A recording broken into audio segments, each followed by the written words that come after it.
रमन के लपट झपट भूपेश के गवाही, ये दोनों के बात मानी तो धारे धार बहाई, धारे धार बहाई। तो 2018 जैसे भूपेश बघेल और टीएस सिंहदेव जी 2023 के चुनाव में स्वयं अनियमित होकर के इसी बूढ़ा तालाब धरना स्थल में जिंदाबाद और मुर्दाबाद का नारा लगाएंगे। 5 साल टाइम देने के बाद अगले साल के लिए ना उनके पास टाइम है ना हमारे पास। हम तो बेरोजगार है, हम तो डूबे सनम, तुमको भी ले डूबेंगे। जोहार, आप देख रहे हैं तोपचन.com और मैं हूं आपके साथ स्नेहिल। इस वक्त हम राजधानी रायपुर के बूढ़ा तालाब धरना स्थल में खड़े हैं।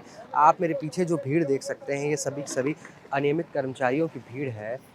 लगातार सरकार से ये लोग अपनी मांगे रख रहे हैं। पिछले 4 साल पहले जब सरकार सत्ता में आई थी, तब इनका आरोप है कि सरकार ने इनसे वादा किया था कि जैसे ही सरकार बनेगी इन्हें नियमित कर दिया जाएगा।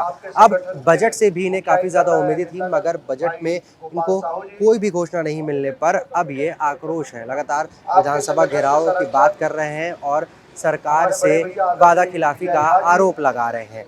उनसे बात करने की कोशिश करते हैं, क्या इनकी मांगे हैं, क्या ये सरकार के साथ काम करना चाहते हैं और किस तरीके से सरकार इनकी बात सुनेगी या नहीं। क्या नाम है आपका? मैं राम दुलारी बघेल, धरसीमा ब्लॉक सिलियारी क्रूस। कहाँ काम करती थी आप? मैं निवेशक कल्याण सेवा संघ चिट फंड कंपनी में काम करती थी सन 2000 से सन 14 तक के मैंने की है।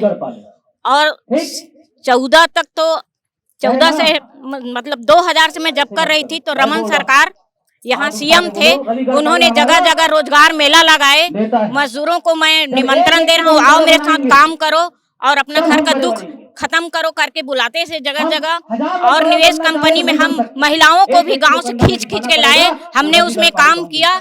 उसके बाद 14 में अनायास काम बंद कर दिए। उसके बाद ये भूपेश सरकार आए, वो भी हमको साथ ले लेके घूमते थे। हमारी सरकार अगर लाओगे तो सबसे पहले हम चिट फंड कंपनी का पैसा देंगे, ये झूठी आश्वासन देते रहे। लेकिन लोगों को राशन के लिए तड़पा दिए और गंगा जल का शपथ उठाया उन्होंने 3 को, 11 को और 16 सितंबर, 1 महीने में 3 बार उन्होंने उठाया राजीव भवन में और आज तक हमारा पैसा वापस नहीं किए। लेकिन हम जब सरकार बना सकते हैं तो सरकार उखाड़ फेंक सकते हैं। आप लोगों की गरिमा बनी रहेगी। पिछली सरकार में भी वही हुआ आपके साथ, इस सरकार से भी आपको उसी तरीके का बर्ताव मिल रहा है। क्या उम्मीद है, क्या चुनाव के पहले तक आपका काम हो जाएगा? अगर उनको फिर से सत्ता में आना है तो आदमी अगर चाहे तो 16 दिन में किसान भाइयों को बोनस का पैसा दिया गया था, ठीक वैसा ही हमारे छत्तीसगढ़ को हमारे निवेशक लोगों का पैसा दे दे, हम पुनः उसको सरकार बनाने की फिर से निगाह देखेंगे। यहाँ पर आप देख सकते हैं अलग अलग जिलों से जो अनियमित कर्मचारी आए हुए हैं वो धरने पर बैठे हुए हैं। हमारे साथ विजय जी है। विजय जी, किस तरीके से लगातार सरकार ने वादा तो किया मगर आप लोग वादा खिलाफी का आरोप अभी भी लगा रहे हैं, क्या कुछ वादा हुआ था? देखिए, सबसे पहले मैं आपको 2018 के विधानसभा चुनाव की ओर ध्यान आकृष्ट करना चाहूंगा। जब भूपेश बघेल जी विपक्ष में थे, हर हड़ताल के मंच में आकर के वो बोलते थे हमारी सरकार बनेगी तो हम नियमित कर देंगे। और ये दुर्भाग्य है कि सरकार बनने के बाद सप्रे स्कूल में हमारे मंच में भी उन्होंने कहा कि हम 10 दिन में नियमितीकरण करेंगे। साहब, 4.5 साल हो गया। 4.5 साल में मुख्यमंत्री को सदन में कहना पड़ रहा है कि 24 विभाग की जानकारी आई है, 38 विभाग की जानकारी नहीं आई है। अरे तो लज्जा को भी लज्जा आती है। क्या अधिकारी मुख्यमंत्री से बड़े हो गए? कुल मिलाकर इनको करने की इच्छा शक्ति नहीं है। मैं मुख्यमंत्री होता तो जो अधिकारी जानकारी नहीं भेजा तत्काल उसको निलंबित करो, तत्काल उसको शोकॉज नोटिस जारी करो और तत्काल उसको नक्सली क्षेत्र बस्तर में हस्तांतरित कर दो, ट्रांसफर कर दो।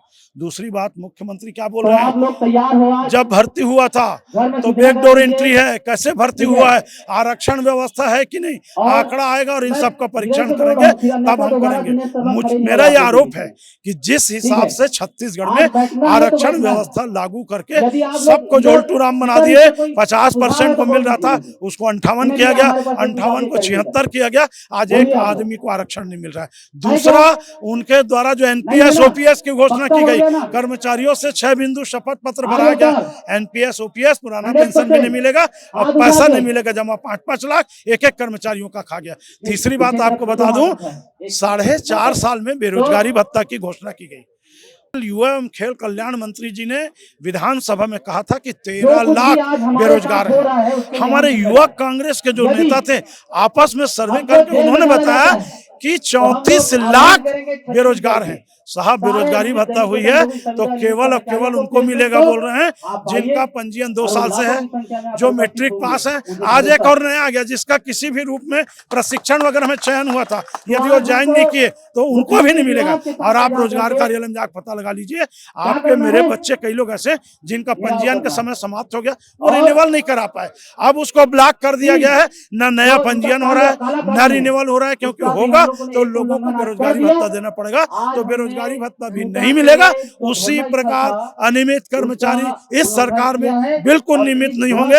ये जो आरक्षण की बात किया जा रहा है, जो भर्ती की बात की जा रही है, और मैं आपको बता दूं कि यदि ये अनियमित कर्मचारी नियमित नहीं होंगे तो 2018 जैसे भूपेश बघेल और टीएस सिंहदेव जी 2023 के चुनाव में स्वयं अनियमित होकर के इसी बूढ़ा तालाब धरना स्थल में जिंदाबाद और मुर्दाबाद का नारा लगाएंगे और हम उनका समर्थन करने आएंगे।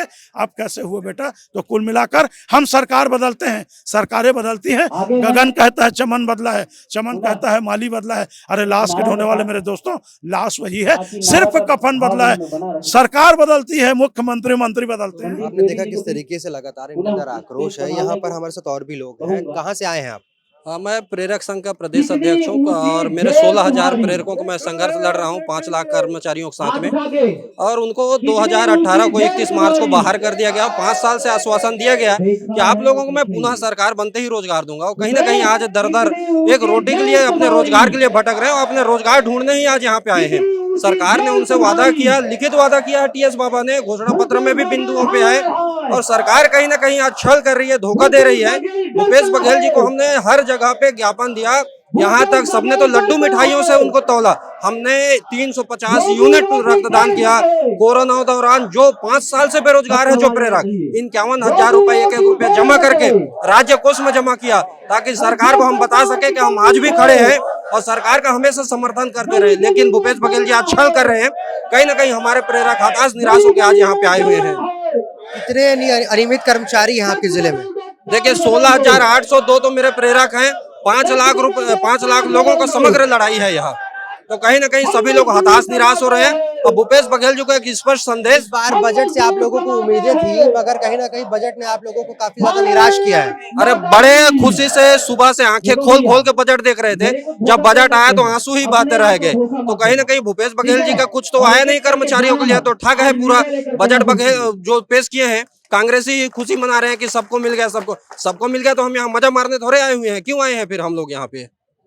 क्या लगता है सरकार इस बार चुनाव के पहले आप लोगों की बातों को मानेगी या अगले साल के लिए इसे रखा जाएगा? अगले साल के लिए अब 4-5 साल टाइम देने के बाद अगले साल के लिए ना उनके पास टाइम है ना हमारे पास।